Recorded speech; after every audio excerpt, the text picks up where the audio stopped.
नमस्कार, national India news देख रहे हैं आप और मैं गौरव। सब जानते हैं कि पुलवामा और बालाकोट हमले के बाद से भारतीय जनता पार्टी, खासकर स्टार प्रचारक बीजेपी के यानी कि प्रधानमंत्री नरेंद्र मोदी अपने चुनाव प्रचार में सेना के जवानों के फोटो का जमकर उपयोग कर रहे थे। सेना के निवर्तमान अफसरों की ओर से पूर्व वायुसेना प्रमुख एडमिरल रामदास ने चुनाव आयोग को पत्र भी लिखकर इस पर रोक लगाने की मांग की थी। आखिरकार चुनाव की तारीखों की घोषणा के एक दिन पहले चुनाव आयोग को इस तरह के चुनाव प्रचार पर रोक लगाने वाले निर्देश जारी करने पड़े। उसका कहना है कि चूंकि सेना गैर राजनीतिक और तटस्थ होती है, इसलिए राजनीतिक दल अपने चुनाव प्रचार में सेना के अफसरों और जवानों के फोटो का उपयोग ना करें और सेना के बारे में बोलते समय सावधानी बरतें।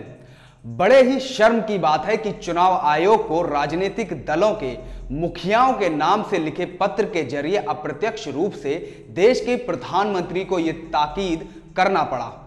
वैसे तो आयोग का ये सर्कुलर दिसंबर 2013 का है, जो उसने दिसंबर 2013 में सेना द्वारा इस विषय में शिकायत मिलने पर जारी किया था। साफ था उस समय भी कौन इसका उपयोग कर रहा था, लेकिन इस निर्देश का मोदी जी और बीजेपी के चुनाव प्रचार पर कोई खास फर्क नहीं पड़ा। ऐसा नहीं लगता कि कोई खास फर्क पड़ा है। वो भले ही सेना के जवानों के फोटो ना लगाएं, लेकिन वो चुनाव प्रचार में राष्ट्र की सुरक्षा और आतंकवाद के नाम से सेना का पूरा उपयोग करने से नहीं चूकेंगे और उसे लेकर चुनाव आयोग कुछ खास कर भी नहीं पाएगा। देखना यह है कि एसपी बीएसपी गठबंधन और कांग्रेस सहित विपक्ष मोदी जी के इस जाल में फंसता है या लोगों के असली मुद्दों पर अपना फोकस रखते हुए उन्हें कटघरे में खड़ा करता है। मोदी जी की मजबूरी यह है कि बढ़ती बेरोजगारी, बेहाल अर्थव्यवस्था और आत्महत्या करते किसान को लेकर आंकड़े जारी होने से रोक सकते हैं और मुख्य धारा के अधिकांश मीडिया को इन मुद्दों को ना उठाने के लिए राजी कर सकते हैं। लेकिन जो जनता इसे भुगत रही है उसे कैसे समझाएंगे?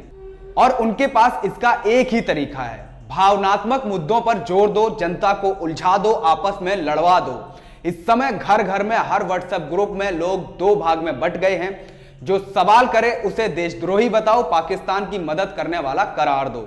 गाय और मंदिर जैसे हिंदुत्व के भावनात्मक मुद्दों की धार कम होते देख बीजेपी ने लोकसभा चुनाव में राष्ट्रवाद, आतंकवाद एवं पाकिस्तान से खतरे को मुद्दा बनाने के लिए मंच सजा दिया है, जबकि उन्होंने पिछले 5 सालों में इस मुद्दे पर कुछ नहीं किया।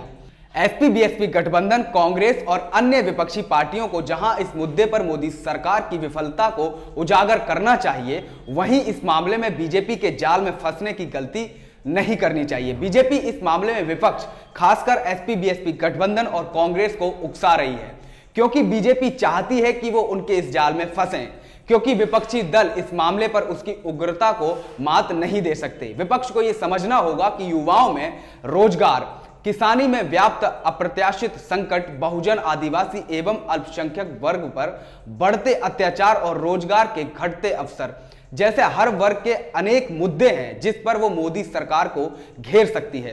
अपने मुद्दों को लेकर जनता में काफी बेचैनी है और वो उनका हल चाहती है। 2014 के लोकसभा चुनाव से लेकर पिछले 5 सालों में कश्मीर से लेकर कन्याकुमारी तक हुए विधानसभा चुनावों पर नजर डालें तो ये बात पूरी तरह स्पष्ट हो जाएगी कि किसी की लहर का दावा झूठा है, ये सत्ता विरोधी लहर थी।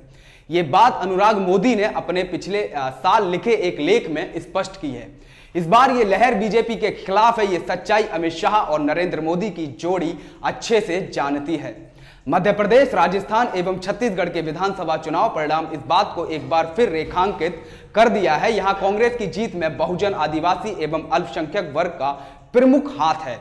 इन राज्यों में अनुसूचित जाति और जनजाति के लिए आरक्षित कुल 180 सीटों में से 2013 में बीजेपी के पास 129 सीटें थी, यानी 71%, जो 2018 में आधे से भी ज्यादा घटकर 60 पर आ गई। वहीं कांग्रेस की सीटें 47 से बढ़कर 110 हो गई हैं। ये दोगुने से भी ज्यादा की बढ़ोतरी है।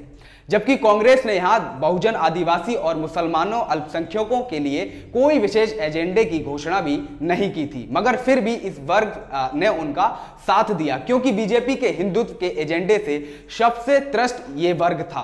वो एक राजनीतिक सहारे की तलाश में है। इन राज्यों में न सिर्फ इस वर्ग पर अत्याचार बढ़े, बल्कि धीरे धीरे खत्म होती सरकारी शिक्षा, स्वास्थ्य जैसी सामाजिक सुविधाओं का भी सबसे ज्यादा खामियाजा इसी वर्ग को भुगतना पड़ा है।